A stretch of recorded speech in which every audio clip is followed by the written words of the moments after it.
Hey, welcome back to Dad Life Chess. This is Joel. I wanted to go over a game that I just played. I actually planned to record it, and then my microphone was turned off, which was unwise by me. But there was a few things I wanted to kind of point at from this game that I learned. I went ahead and just tried to get a 10-minute game going in the 10-minute pool. And I was paired against somebody that was over 100 points lower rated than I was.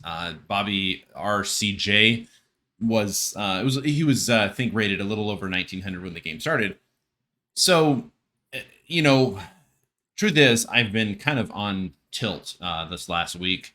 Not really playing the best chess. Had a large losing streak. So when I lose confidence, and perhaps you're the same way in chess, I end up playing moves that are probably more passive. And this game kind of showed that. So let's see here. Let's get to this analysis here. My opponent played d6, and so I decided to go with the old school London system, bishop f4 right away. And yeah, so like because my opponent was rated so far lower than I was just trying to like, okay, I gotta play good chess, but I don't want to lose this game because I'm gonna lose rating points, and I kind of find myself getting into that spiral, especially if I'm kind of on tilt, which I feel like I have been this week. I've been playing the greatest chess. My opponent played knight f6. I decided to play knight c3, trying to push for e4.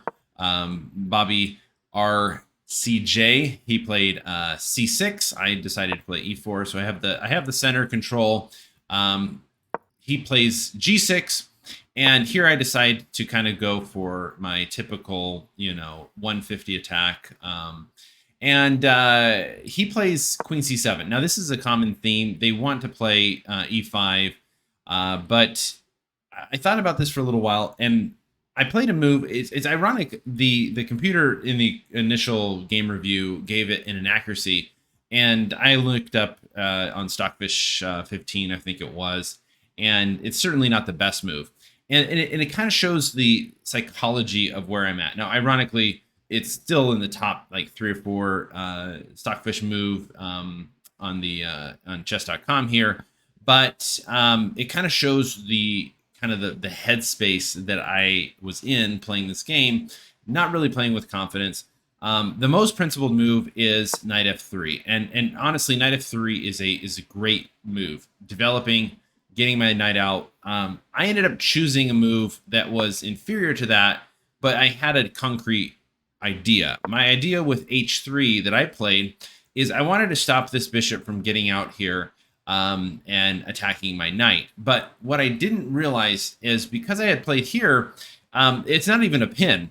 And there's a concrete idea that I was able to see thanks to thanks to the game review afterwards, and by Stockfish. Instead of playing h3, which is passive and kind of very slow, because if you notice, my opponent's development is just really behind, and I could basically get my knight out, my bishop's out. I'm going to be way ahead in development. So this is just a waste of time, waste of tempo. But instead, I should have played knight f3, because this right here is actually this is a great mistake.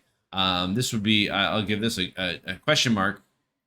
The idea is now right away I can play e5, and Black's best choice is to play knight h5 when I can take here on d6, getting a tempo on the queen.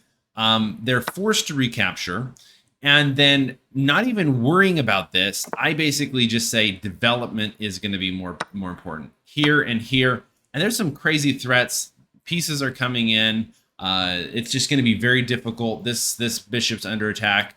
I went I just kind of was walking the Stockfish road there, looking at some of the lines, and white is just doing really well. I just needed to, in this game, kind of understand the initiative and understand I have better development, and I that killer instinct I was lacking by playing this move h3. Even though I feel like h3 has an interesting idea, it's just too slow. So my opponent played e5, which I was expecting, and I just dropped back here. And this is another reason. I did not want him to be able to play knight g4 and attacking my bishop. So I play bishop e3. I'm okay with taking here. I don't want to fix or help his pawn structure anyway. He plays knight bd7, and then now I play knight f3. Obviously, the bishop can't hop over the knight, even if it could. And then he plays b5. He's kind of going for a full-on queenside attack. I think he thinks I'm going to castle queenside, and I fully intended to do it, but his pawn storm kind of delayed that. I played a3, stopping any of this b4 push because, quite honestly, e4 is just a tad weak. I guess I could have played bishop d3, but I wanted to stop this push. He plays a5. He's just going full steam ahead. Because my e4 pawn is weak, and I oftentimes lose, especially in blitz games, I oftentimes lose this pawn, not realizing that it's being attacked. So I played bishop d3. My opponent played bishop g7. I went ahead and castled. He's developing here. I just said, okay, I'm just going to get my pieces developed towards the center. He castles, then I bring both my rooks. Now, this was actually a mistake, more of an inaccuracy. I needed to play b4 here and stop him from playing b4, which he does later, not exactly the next move. He develops here. At this point, I thought, okay, well, I'm just going to get rid of this dark squared bishop. I don't want to have, I really, whenever I get an opportunity to, I'll try to destroy their pawn structure around their king because the dark squares become weak. It's just a typical theme. I'll oftentimes play bishop h6 to try and trade off the dark square bishops. So he played b4. I take. He takes. I play knight e2. Remember, now I'm still guarding here because of this bishop, thankfully.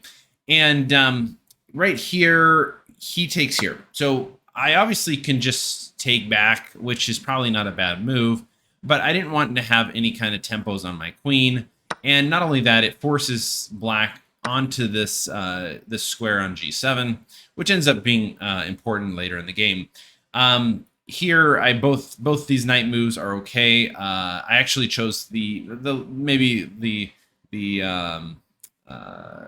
second best option according to our Stockfish friend. But I played knight e takes d4. I figured it was the least active knight, but maybe had potential in other squares. Who knows? I don't know what Stockfish is thinking half the time. So my opponent plays c5, which is actually a really good move. It's really the only move, I guess, that holds on to a equality. I played knight b5, which is actually also the only move. There's not really a lot of great squares for my knight to go. Apart from that, I would get a tempo on the queen.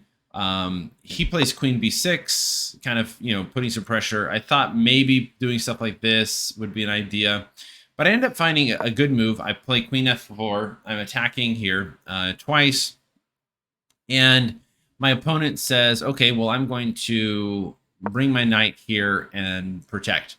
So I take here and thinking that I'm winning a pawn.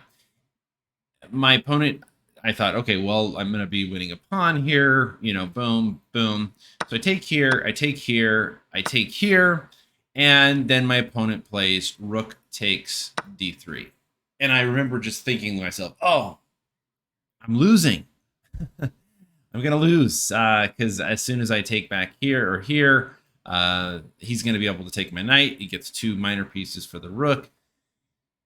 Instead of panicking, I started to calculate a bit. I thought, well, let's not freak out here. Let's try to see what the best move is. And perhaps you can already see it.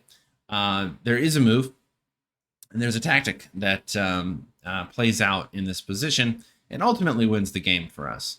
And that is rook takes. Okay, my initial thought was to take with a pawn, but I was like, no, I want to get here. But I ended up taking rook here.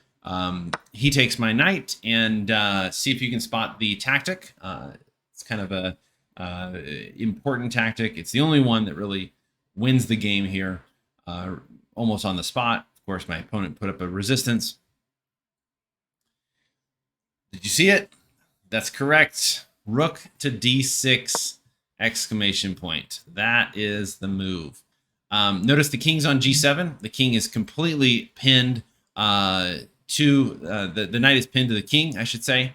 This knight cannot leave, and there's really nothing else that can help this knight. All of Black's pieces are not very coordinated. This rook cannot do anything. So he ends up playing king g8, which is I guess is decent to try. I thought through all the options, and I decided on queen takes f6. The idea is I'm going to try to get exchange of these rooks and probably have an easier end game here. My opponent plays rook e8, and then I thought about playing e5 here. Computer suggests that, but instead I just said, I'm just going to exchange things off, not complicate this end game. He plays takes the pawn. I move here. Then he plays here, protecting the rook. I decide to simply just exchange. I go here, here, and here. And the coordination with the queen and the bishop became kind of annoying. I think you can actually see the time. I start trying to be more accurate. I'm trying to find the best moves, and I don't think I found the best moves in this scenario, but I was able to come up with an idea that finally just put some more pressure on the position. My opponent plays king f8. I played here, check. He goes here. I go here, check. He goes back here. And I was trying to figure out a way to infiltrate. The computer is throwing around ideas, going back check, playing king e7, doing a lot of different things like that. But I decided, okay, well, I don't know if I'm going to be able to win this bishop outright. So I brought my rook back actually here, and it doesn't obviously give away an advantage by any stretch of the imagination. I'm basically wanting to win these pawns. I thought, if worst case scenario, I can win these 2 pawns, sack my king, my queen, and my rook for his queen and bishop, and then I can win an easy endgame. So he plays here. I guess threatening this pawn. I just simply decided to take. I got this pawn, no problem. And he plays queen h5. At this point, I thought, okay, I think I can now, because my rook's able to work together with my queen, he's going to be just really in the wide open. He plays here. I play rook e5. He goes here. I decide check. He goes king c8. I played rook c5. I'm trying to find the checkmates. I'm trying to coordinate on the dark squares. I don't want to inadvertently lose a piece. So he plays king d7. I come back rook d5. He plays king c7. And then right here, things are just going south for him. His king is exposed. These pieces are literally not being able to do any kind of defense whatsoever. He plays king to b7. I played queen e7, check. He ends up self-mates. He plays here, and then checkmate. So obviously the last part of the game is not too instructive. I was glad I didn't give away any counterplay and didn't lose the game, because quite honestly, a lot of the games that I have been playing recently, I've been having winning positions and then blundering away the advantage and finding the only moves that lose. So, yeah, so it was kind of I guess it was kind of a confidence boost. This game was a little bit to not panic. Mainly when my opponent captured on, when my opponent captured here, this ends up being a blunder. And my initial was panic, I'm going to have to resign. I'm going to lose this game. I was playing so well. And then, boom, got rid of it. But then you got to stop and think for a little bit. You got to calculate, not freak out, and find the best move. And thankfully, we were able to find the best move and convert the win. So kind of felt good after losing quite a few games this week. So anyway, hey, thanks for watching. Please do subscribe, hit that like button.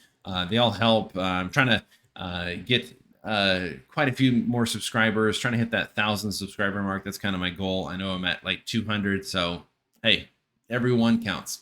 Thanks so much for watching. We'll talk to you later. Bye.